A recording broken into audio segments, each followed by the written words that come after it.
Xanımlar və cənablar, Vuga Travel kanalına xoş gəlmisiniz.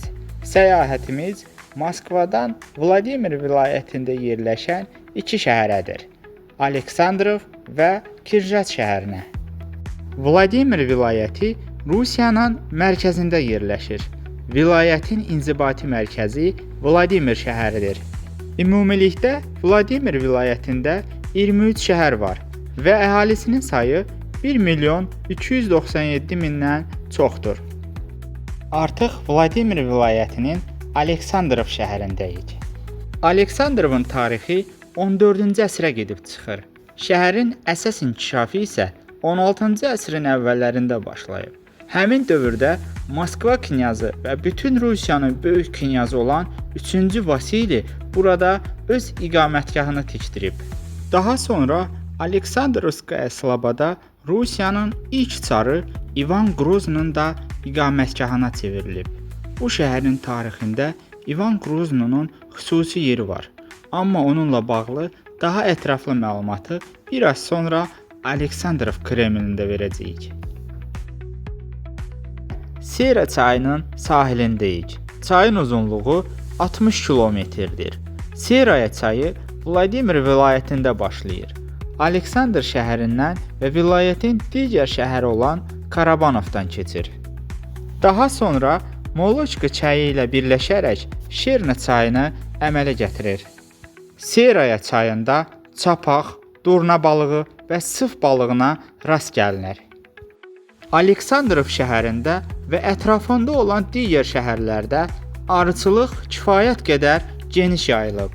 Burada baldan başqa propolis, çiçək tozu, perqa və digər məhsullara da rast gəlmək mümkündür.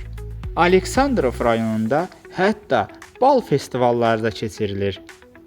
Vladimir vilayətinin bu hissəsində meşələr, çəmənliklər və müxtəlif çiçəklər arılar üçün yaxşı yem bazası yaradır. Ona görə də burada müxtəlif növ bal tapmaq mümkündür. Seraya çayının sahilində yerləşən çox maraqlı bir yerə gəlmişik. Bura sadəcə kafe deyil, eyni zamanda arıçılıq məhsullarının satıldığı kiçik bir mağazadır. Burada müxtəlif növ bal, mumdan hazırlanmış şamlar, arıçılıq məhsulları, çaylar, hədiyyə dəstləri və bal əsasında hazırlanmış müxtəlif məhsullar görə bilərsiniz. Ən maraqlısı isə balı almadan əvvəl müxtəlif növlərin dadına baxmaq, yəni özünüz üçün ən bəyəndiyiniz balı seçmək mümkündür. Aleksandrovda hər il may ayında Arı Günü festivalı keçirilir. Bugünkü tarix 20 avqust 2026-cı il. Şəhərin tarixi yerlərindən biri olan Aleksandrovskaya Sloboda. Bu ərazi 14-cü əsrin ortalarından məlumdur. 16-cı əsrin əvvəllərində Moskva knyazı 3-cü Vasili burada böyük saray və kilsə kompleksi yaratdırıb. 1513-cü ildən Aleksandrovskaya Sloboda dövlət üçün vacib yerlərdən birinə çevrilib. 1564-cü ildə Rusiyanın ilk çarı İvan Qroznu Moskvadan buraya gəlib və sonrakı illərdə Aleksandrovskaya Sloboda onun əsas yaşadığı yerlərdən birinə çevrilib. Aleksandrovskaya Sloboda sadəcə çarın yaşadığı yer deyildi. Bura Rusiyanın siyasi, diplomatik və mədəni həyatın mühüm mərkəzlərindən birinə çevrilmişdir. Dövlət işləri ilə yanaşı kitabçılıq, musiqi və mətbəə işi də inkişaf edirdi. Bu gün həmin dövrdən qalan tikililər və tarixi əşyalar muzey kompleksində qorunub saxlanılır. Muzeydə İvan Qroznunun dövrünə aid silahlar, geyimlər, məişət əşyaları, qədim xəzinələr və müxtəlif tarixi eksponatlar nümayiş olunur. İvan Qroznu 1530-cu ildə Moskva yaxınlığında Kolomenski kəndində anadan olub. 1547-ci ildə Rusiyanın ilk çarı kimi taclandırılıb və uzun illər ölkəni idarə edib. Onun hakimiyyəti dövründə Kazan və Həştarxan xanlıqları Rusiyaya birləşdirib. Volqa boyunca Rusiyanın mövqeyi güclənib. Orduda və dövlət idarəçiliyində dəyişikliklər edib, ölkənin ərazisini genişləndirib. Amma hakimiyyətinin sonrakı dövrü sərt idarəçiliyi və ağır repressiyaları ilə yadda qalıb. İvan Grozny 1584-cü ildə Moskvada vəfat edib. Ömrünün son illərində səhhəti ciddi şəkildə pisləşmişdi. Ölümünün dəqiq səbəbi bu gün də tam məlum deyil. Xəstəlikdən öldüyü düşünülür. Amma zəhərlənmə ehtimalı da tarixçilər tərəfindən müzakirə olunur. Aleksandrovskiy Sloboda təkcə qədim binalardan ibarət deyil. Bu yerin ən maraqlı tərəflərindən biri onun sirləridir. Deyilənlərə görə İvan Grozny'nin burada qiymətli xəzinələri və gizli saxladığı əşyaları olub. Amma ən böyük sir onun itmiş kitabxanasıdır. Bu kitabxanada çox qədim və qiymətli əlyazmaların olduğu söylənilir. Kitabxananın izləri illərdir Moskvada, Kreml ətrafında və Aleksandrovda axtarılıb. Amma bu günə qədər heç kimin onun harda olduğunu dəqiq müəyyən edə bilməyib. Yəni təsəvvür edin, İvan Grozny'nin dövründən bu günə qədər gəlib çatan, amma hələ də tapılmayan bir xəzinə və kitabxanadan danışırıq. Bəlkə də bu qədim divarların arasında hələ də açılmamış bir sir var. Beləliklə Aleksandrov şəhərini də gəzdik və onun maraqlı, sirli tarixi ilə tanış olduq. İndi isə növbəti dayanacağımız Vladimir vilayətində yerləşən Kirjat şəhərinədir.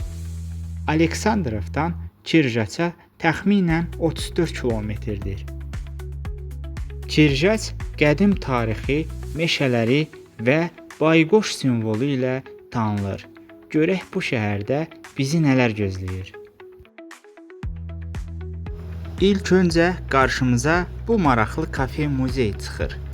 İçəri girib həm yeməyimizi yeyirik, həm də müxtəlif suvenirlərlə tanış oluruq. Amma ən çox diqqətimizi çəkən hər tərəfdə bayquş təsvirlərinin olmasıdır.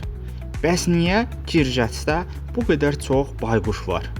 Gəlin bunun səbəbinə birlikdə baxaq. Əslində maraqlı bir tarixi var. Bayquş Kirjatın yeni yaranmış bir simvolu deyil. O şəhərin tarixi gerbində hələ 1781-ci ildən yer alır. Həmin gerbdə yaşıl fonda kötü üzərində qanadlarını açmış bayquş təsvir olunmuşdu. Gerbin izahında isə Kirjatın ətrafında çoxlu bayquşların olduğu qeyd edilirdi. Məhz buna görə bayquş zamanla Kirjatın əsas simvollarından birinə çevrilib. Bu gün şəhərdə suvenirlərdən tutmuş müxtəlif bəzək əşyalarına qədər bayquş təsvirlərinə tez-tez rast gəlinir. Məhz buna görə bayquş zamanla Kirjatın əsas simvollarından birinə çevrilib. Bu gün şəhərdə suvenirlərdən tutmuş müxtəlif bəzək əşyalarına qədər bayquş təsvirlərinə tez-tez rast gəlinir. Kirjat çayı uzunluğu 133 kilometr olan bu çay Kirjat şəhərinin içindən keçir və sonda Klyazma çayına tökülür. Bu tipik düzənlik çayıdır. Axını sakitdir. Yataqda çoxlu döngələr var. Bəzi yerlərdə dərinliyi 4 metrə, eni isə 70 metrə çatır. Çayda durna balığı, okun, plotva kimi balıqlara rast gəlinir. Keçmişdə Kirjat çayından ticarət yollarında istifadə olunurdu. Klyazma, Oka və Volqa vasitəsilə böyük su yollarına çıxışı var idi. Bu gün isə çay şəhərin təbii simvollarından biridir. Maraqlısı odur, Kirjat şəhəri də məhz bu çaydan adını götürüb. Kirjatın taxta körpüsü. Qarşınızda Kirjatın ən maraqlı yerlərindən biri olan Rusiyanın ən uzun taxta piyada körpüsü. Bu körpünün uzunluğu 555 metrdir. 2016-cı ildə tikilib və Rusiyanın rekordlar kitabına daxil edilib. Körpü şəhərin iki hissəsini birləşdirir. Tikintini Kirjat mətbəəsi maliyyələşdirib. Ona görə də körpüyə tipografik körpü deyirlər. Körpüdən keçəndə bir tərəfdə şəhəri, digər tərəfdə isə Kirşat çayının ətrafındakı təbiəti görmək olur. Bu rekorddan əvvəl Rusiyanın ən uzun taxta piyada körpüsü Başqırtıstan Respublikasının Beloretsk şəhərində idi. Onun uzunluğu 552 metr olmuşdu. Amma 2016-cı ildə rekord Kirjasa keçdi. 555 metr. Kirjatın tarixi 14-cü əsrə gedib çıxır. Şəhər əvvəlcə qədim monastırın ətrafında formalaşıb. Sonrakı əsrlərdə isə ticarət və sənətkarlığın inkişaf etdiyi yaşayış məntəqəsinə çevrilib. 17-ci əsrin əvvəllərində Kirjat Polşa-Litva müdaxiləsi zamanı ağır hadisələr yaşayıb. 1778-ci ildə rəsmi olaraq şəhər statusu alıb. Sonrakı illərdə burada sənaye inkişaf edib və şəhər tədricən böyüyüb. Bu gün Kirjatda təxminən 26.000 əhali yaşayır. Körpünü gəzdikdən sonra elə körpünün yaxınlığında yerləşən maraqlı bir kafeyə gəlirik. Burada biraz oturub dincəlirik, çayımızı içirik və Kirjatın sakit atmosferindən zövq alırıq. Kirjat haqqında danışarkən daha bir mühüm hadisəni qeyd etmək lazımdır. 1968-ci il martın 27-sində kosmonavt Yuri Gagarin təlim uçuşu zamanı burada Kirjat yaxınlığındakı kəndin ərazisinə təyyarə qəzasına uğrayaraq həyatını itirib. Onunla birlikdə təyyarədə sınaq pilotu Vladimir Seryogin də həlak olub. Bu gün həmin yerdə Gagarin və Seryoginin xatirəsinə memorial kompleks yaradılıb. Bu səbəbdən Kirjat Gagarin həyatının son səhvəsi ilə tarixə düşüb. Kirjat 2-ci Dünya müharibəsi illərində Moskvanın müdafiəsində mühüm rol oynayıb. Burada hərbi hissələr yerləşib, müdafiə qurğuları yaradılıb və pilotlarla desantçılar hazırlanıb. Bu gün şəhərdəki hərbi park həmin dövrün xatirəsini yaşadır. Kirjatda diqqətimi çəkən maraqlı detallardan biri də taxta evlərin naxışlı pəncərə haşiyələridir. Bu oyma bəzəklər sadəcə gözəllik üçün deyil, həm də qədim ağac oyma sənətinin bir nümunəsidir. Kirjatda xüsusilə Argunov üslubunda hazırlanmış çox gözəl və incə naxışlara rast gəlmək mümkündür. Şəhərin köhnə küçələrində gəzərkən belə pəncərələrə diqqət yetirsəniz, Kirjatın özünə məxsus memarlıq üslubunu daha yaxşı hiss edəcəksiniz. 19-cu əsrdə Kirjat ipək istehsalı ilə məşhur idi.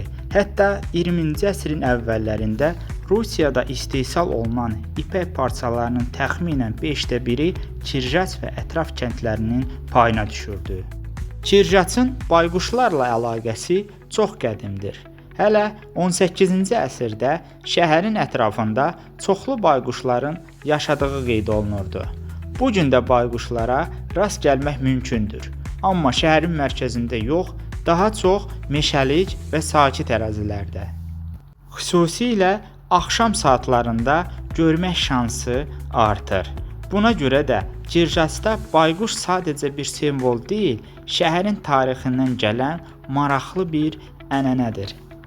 İndi isə Kirjatda son dayanacağımız Zayçuşka meydançasına gəlirik. Buradan şəhərə və Kirjat çayının ətrafındakı mənzərəyə gözəl panorama açılır. Bu yer əvvəllər çoxlu dovşanların olduğu ərazi kimi tanınırdı və buradakı heykəl də həmin adla bağlıdır. Beləliklə, Kirjat səyahətimiz də sona çatdı. Vaxtınız, zamanınız olduqca səyahət edin. Adama gəzmək qalır. Hörmətlə, Vuga Travel. Sağ olun, yeni bir səyahətdə görüşənə qədər.